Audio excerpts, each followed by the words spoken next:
তো চলো আজকে আলু কোয়াশ দিয়ে আইলা মাছের রেসিপি দেখাই।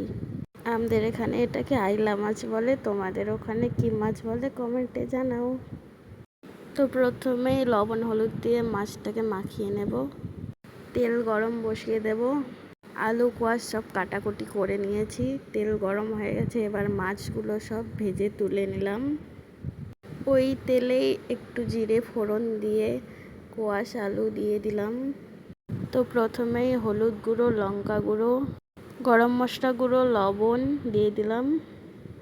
একটু ভালো করে নাড়িয়ে নেব। এবার রসুন আর জিরে শিলনোড়ায় বেটেছি, ওটা দিয়ে দিলাম। এবার ভালো করে কষিয়ে নেব। মশলার কাঁচা গন্ধ চলে গেছে, জল দিয়ে কিছুক্ষণ ভালো করে কষিয়ে নিলাম। ঝোলের জল দিয়ে দিলাম, ঝোলের জল ফুটে এসেছে, মাছ দিয়ে দিলাম। উপর দিয়ে গরম মশলা, জিরে গুঁড়ো, 3-4টে কাঁচা লঙ্কা। তো এবার রেডি। ভালো লাগলে like, comment, share and subscribe. Thank you for watching.